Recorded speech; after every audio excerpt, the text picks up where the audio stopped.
ಎಲ್ರಿಗೂ ನಮಸ್ಕಾರ. ಇವತ್ತು ನಾವು BMTC HK ಅಥವಾ ಕಲ್ಯಾಣ ಕರ್ನಾಟಕ KK ಅಂತ ಏನಾದರೂ ಕರೀತಾರೆ. ಈ ಎಕ್ಸಾಮ್ ನಡೆದಂಥದ್ದು ಜುಲೈ 14, 2024. ಈ ಕ್ವಶನ್ ಪೇಪರ್ನ ಸಾಲ್ವ್ ಮಾಡೋಣ. ಮೊದಲನೇದು, ಮಯೂರ ವರ್ಮನು ಕೆರೆಯನ್ನು ನಿರ್ಮಿಸಿರುವ ಮತ್ತು ದುರಸ್ತಿಗೊಳಿಸಿರುವ ಉಲ್ಲೇಖಿಸಿರುವ ಶಾಸನ ಯಾವುದು? ಇದಕ್ಕೆ ಉತ್ತರ ಬಂದು ಆನ್ಸರ್ 4, ಚಂದ್ರವಳ್ಳಿ ಶಾಸನ. ನೆಕ್ಸ್ಟ್, ಹೊಂದಿಸಿ ಬರೆಯಿರಿ ಪತ್ರಿಕೆಗಳು ಮತ್ತು ಸ್ಥಳ. ಅರುಣೋದಯ, ಇದಕ್ಕೆ ಎರಡನೇದಕ್ಕೆ ಉತ್ತರ ಬಂದು ಆನ್ಸರ್ 3 ಆಗಿರುತ್ತೆ. ಅರುಣೋದಯಗೆ ಆನ್ಸರ್ ಬಂದು ಬೆಂಗಳೂರು. ಚಂದ್ರೋದಯಗೆ ಆನ್ಸರ್ ಬಂದು ಧಾರವಾಡ.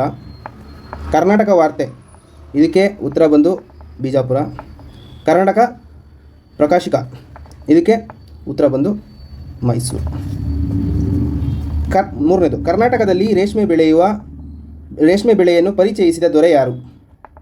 ಇದಕ್ಕೆ ಉತ್ತರ ಬಂದು ಆನ್ಸರ್ 3, ಟಿಪ್ಪು ಸುಲ್ತಾನು ಕರ್ನಾಟಕಕ್ಕೆ ಫಸ್ಟು ರೇಷ್ಮೆ ಬೆಳೆಯನ್ನು ಪರಿಚಯಿಸ್ತಾರೆ. ನೆಕ್ಸ್ಟು, ಫೋರ್ತ್ ಒನ್, ಮುಚ್ಚಿದ ಕೋಣೆಯಲ್ಲಿ ವಿದ್ಯುತ್ ಸಂಪರ್ಕ ಹೊಂದಿರುವ ರೆಫ್ರಿಜರೇಟರ್ ಇದ್ದು ಅದರ ಬಾಗಿಲು ತೆರೆದಿರುತ್ತದೆ. ಆಗ ಕೋಣೆಯ ಉಷ್ಣತೆ ಏನಾಗಿರುತ್ತದೆ ಅಂತ ಕೇಳಿದ್ದಾರೆ. 4ನೇದಕ್ಕೆ ಆನ್ಸರು ಉಷ್ಣತೆ ಹೆಚ್ಚಾಗಿರುತ್ತದೆ. 5ನೇದು, ವಿದ್ಯುತ್ ದರ್ಶಕ ಉಪಕರಣಗಳನ್ನು ಯಾವುದನ್ನು ಪತ್ತೆ ಹಚ್ಚಲು ಬಳಸುತ್ತಾರೆ? ಇದಕ್ಕೆ ಉತ್ತರ ಬಂದ್ಬಿಟ್ಟು ಆನ್ಸರ್ 3 ಆಗಿರುತ್ತೆ, ವಿದ್ಯುತ್ ಆವೇಶ. 6ನೇದು, ಸೌರಕೋಶಗಳಲ್ಲಿ ಬಳಸುವ ಧಾತು. ಇದಕ್ಕೆ ಉತ್ತರ ಬಂದು ಆನ್ಸರ್ 2, ಸಿಲಿಕಾನ್ ಆಗಿರುತ್ತೆ. ನೆಕ್ಸ್ಟ್ 7th ಒನ್, ಯಾವ ಕಿರಣಗಳನ್ನು ಪತ್ತೆ ಹಚ್ಚಲು ಥರ್ಮೋಫೈಲ್ಗಳನ್ನು ಬಳಸುತ್ತಾರೆ? ಇದಕ್ಕೆ ಉತ್ತರ ಬಂದ್ಬಿಟ್ಟು ಆಪ್ಷನ್ 3, ಅವಕೆಂಪು ವಿಕಿರಣ, ಹತ್ತಿಗೆಂಪು ಅಂತ. ನೆಕ್ಸ್ಟು 8th ಒನ್, 20 ಹರ್ಟ್ಜ್ಗಳಂತ ಕಡಿಮೆ ಅವತರಣ ಇರುವ ಶಬ್ದಗಳನ್ನು ಡ್ಯಾಶ್ ಎಂದು ಕರೆಯುತ್ತಾರೆ. ಇದಕ್ಕೆ ಉತ್ತರ ಬಂದು ಆಪ್ಷನ್ A, ಅವಧ್ವನಿಗಳು. ನೆಕ್ಸ್ಟು 9ನೇ ಕ್ವಶನ್, ಇದು 9th ಒನ್ನು, ಆವರ್ತಕ ಕೋಷ್ಟಕದಲ್ಲಿ ಪರಮಾಣುವಿನ ಸಂಖ್ಯೆ 99 ಇರುವ ಧಾತು ಯಾವುದು ಅಂತ ಕೇಳಿದ್ದಾರೆ. 9ಕ್ಕೆ ಉತ್ತರ ಬಂದು ಆಪ್ಷನ್ 3 ಆಗಿರುತ್ತೆ. 10th ಒನ್, ವಿಟಮಿನ್ B12ನಲ್ಲಿರುವ ಲೋಹವು ಅಂತ ಕೇಳಿದ್ದಾರೆ. ಅದಕ್ಕೆ ಉತ್ತರ ಬಂದು option 4, cobalt. Next 11th one, ಕೆಳಕಂಡ ಯಾವ ಕ್ರಿಯೆಯು ರಾಸಾಯನಿಕ ಬದಲಾವಣೆಯಾಗಿರುತ್ತದೆ? ಇದಕ್ಕೆ 11ಕ್ಕೆ ಉತ್ತರ ಬಂದ್ಬಿಟ್ಟು ಆಪ್ಷನ್ 4 ಆಗಿರುತ್ತೆ, ಮೇಣದ ಬತ್ತಿ ಉರಿಯುವುದು. ಇದು ರಾಸಾಯನಿಕ ಬದಲಾವಣೆಯಾಗಿರುತ್ತದೆ. ನೆಕ್ಸ್ಟ್ 12th ಒನ್, ಈ ಕೆಳಕಂಡ ಯಾವ ದ್ರಾವಣವು ಟಿಂಡಾಲ್ ಪರಿಣಾಮವನ್ನು ಉಂಟು ಮಾಡುತ್ತದೆ? 12ಕ್ಕೆ ಉತ್ತರ ಬಂದು ಆಪ್ಷನ್ B ಆಗಿರುತ್ತೆ, ಸ್ಟಾರ್ಚ್ ದ್ರಾವಣ. 13ನೇದು, ಕೆಳಕಂಡ ನಾರುಗಳ ಜೋಡಣೆಗಳಲ್ಲಿ ಯಾವ ಜೋಡಿಯು ನೈಸರ್ಗಿಕ ನಾರುಗಳಲ್ಲ ಅಂತ ಕೇಳಿದ್ದಾರೆ. ಯಾವುದು ಇಲ್ಲ ಅಂತ ಕೇಳಿದ್ದಾರೆ. ಹಾಗಾಗಿ 13ನೇದಕ್ಕೆ ಆನ್ಸರ್ ಬಂದ್ಬಿಟ್ಟು ಆಪ್ಷನ್ 3 ಆಗಿರುತ್ತೆ, ನೈಲಾನ್ ಮತ್ತು ಅಕ್ರಿಲ್ ಆಗಿರುತ್ತೆ. ನೆಕ್ಸ್ಟು ಒಂದು ಮೆಂಟಲ್ ಅಬಿಲಿಟಿ ಪ್ರಾಬ್ಲಮ್ ಕೊಟ್ಟಿದ್ದಾರೆ. ಇದಕ್ಕೆ ಉತ್ತರ ಬಂದು ಆಪ್ಷನ್ 3, ಇದನ್ನು ಸಾಲ್ವ್ ಮಾಡಿ. ನೆಕ್ಸ್ಟ್ 15th ಒನ್, ಭಾರತದ 18ನೇ ಲೋಕಸಭೆಯಲ್ಲಿ ಹಂಗಾಮಿ ಸ್ಪೀಕರ್ ಆಗಿ ಕಾರ್ಯನಿರ್ವಹಿಸಿದವರು ಯಾರು? ಇದಕ್ಕೆ ಉತ್ತರ ಬಂದು ಆಪ್ಷನ್ 4,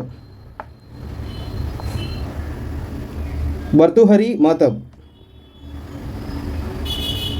ನೆಕ್ಸ್ಟು 16ನೇ ಕ್ವಶನು, ಅಮೋಘ ವರ್ಷನು ಜಗತ್ತಿನ 4 ಪ್ರಬಲ ಚಕ್ರವರ್ತಿಗಳಲ್ಲಿ ಒಬ್ಬನು ಎಂದು ವರ್ಣಿಸಿದ ಪ್ರವಾಸಿಗ ಯಾರು ಅಂತ ಕೇಳಿದರೆ 16ನೇದಕ್ಕೆ ಉತ್ತರ ಬಂದು ಆಪ್ಷನ್ A ಆಗಿರುತ್ತೆ, ಸುಲೇಮಾನ್. ಅವರು ಅಮೋಘ ವರ್ಷನನ್ನು ಜಗತ್ತಿನ 4 ಪ್ರಬಲ ಚಕ್ರವರ್ತಿಗಳಲ್ಲಿ ಒಬ್ಬನು ಎಂದು ವಿವರಿಸಿರ್ತಾರೆ. ನೆಕ್ಸ್ಟು 17ನೇದು 22ರಿಂದ ಸಂಪೂರ್ಣವಾಗಿ ಭಾಗಿಸಬಹುದಾದ 4 ಅಂಕೆಯ ಅತಿ ಚಿಕ್ಕದಾದ ಸಂಖ್ಯೆ ಯಾವುದು ಅಂತ ಕೇಳಿದ್ದಾರೆ. ಇದು ಮೆಂಟಲ್ ಅಬಿಲಿಟಿ ಆಗಿರುತ್ತೆ. ಇದಕ್ಕೆ ಉತ್ತರ ಬಂದು ಆಪ್ಷನ್ 4 ಆಗಿರುತ್ತೆ. ನೆಕ್ಸ್ಟು 18ನೇದು ಮೆಂಟಲ್ ಅಬಿಲಿಟಿ ಆಗಿದೆ. ಇದಕ್ಕೂ ಉತ್ತರ ಬಂದು ಆಪ್ಷನ್ ಬಿ ಆಗಿದೆ. 19 ಮೆಂಟಲ್ ಅಬಿಲಿಟಿ ಆಗಿರೋದ್ರಿಂದ ಇದು ಆಪ್ಷನ್ 19ಕ್ಕೆ ಆಪ್ಷನ್ ಬಿ ಆಗಿರುತ್ತೆ ಉತ್ತರ.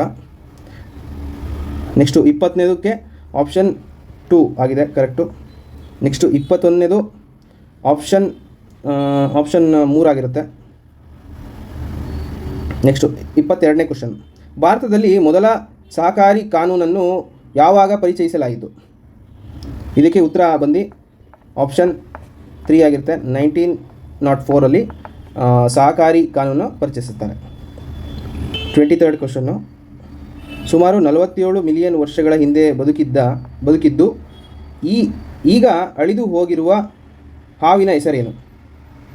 ಇದಕ್ಕೆ ಉತ್ತರ ಬಂದು ಆಪ್ಷನ್ 2 ಆಗಿರುತ್ತೆ. ವಾಸುಕಿ ಇಂಡಿಕಸ್ ಅಂತ. ನೆಕ್ಸ್ಟ್ 24th, ಹುಟ್ಟುವಾಗ ಮಾನವನ ಅಸ್ಥಿಪಂಜರದಲ್ಲಿ ಇರುವ ಮೂಳೆಗಳ ಸಂಖ್ಯೆ. ಬರ್ತ್ ಟೈಮಲ್ಲಿ ಎಷ್ಟು ಮೂಳೆಗಳ ಸಂಖ್ಯೆ ಇರುತ್ತೆ ಅಂತ ಕೇಳಿದ್ದಾರೆ. ಬರ್ತ್ ಟೈಮಲ್ಲಿ ಇದ್ದದ್ದು ಬೆಳೀತಾ ಅದು ಜಾಯಿಂಟ್ಗಳು ಜಾಯ್ನ್ ಆಗಿ ಅದು ಕಮ್ಮಿ ಆಗುತ್ತೆ. ಅದಕ್ಕೆ ಉತ್ತರ ಬಂದು ಆಪ್ಷನ್ 24ಕ್ಕೆ ಆಪ್ಷನ್ ಬಂದು ಆಪ್ಷನ್ 2 ಆಗಿರುತ್ತೆ. 305 ಇರುತ್ತೆ. ನೆಕ್ಸ್ಟು ಅದು ಕಮ್ಮಿ ಆಗುತ್ತೆ. ನೆಕ್ಸ್ಟು 25ನೇದು, ಭಾರತದ ಸರ್ಕಾರವು ಈ ಕೆಳಗಿನ ಯಾವ ಕ್ಷೇತ್ರದಲ್ಲಿ ಮಾಡಿದ ಗಮನಾರ್ಹ ಕೊಡುಗೆಗೆ ಅಮೃತಾ ದೇವಿ ಬಿಷ್ಣೋಯಿ ರಾಷ್ಟ್ರೀಯ ಪುರಸ್ಕಾರವನ್ನು ಸ್ಥಾಪಿಸಿದ್ದಾರೆ? ಇದಕ್ಕೆ ಉತ್ತರ ಬಂದು ಆಪ್ಷನ್ 4, ವನ್ಯಜೀವಿ ಸಂರಕ್ಷಣೆಗಾಗಿ ಅಮೃತಾ ದೇವಿ ಬಿಷ್ಣೋಯಿ ರಾಷ್ಟ್ರೀಯ ಪುರಸ್ಕಾರವನ್ನು ಸ್ಥಾಪಿಸಿದ್ದಾರೆ. ನೆಕ್ಸ್ಟ್ ಮುಂದೆ ಕ್ವಶನ್ಸ್ನ ಮುಂದಿನ ಭಾಗದಲ್ಲಿ ನೋಡೋಣ. ಧನ್ಯವಾದ. ಎಲ್ಲರೂ ಸಬ್ಸ್ಕ್ರೈಬ್ ಮಾಡ್ಕೊಳ್ಳಿ. Thank you.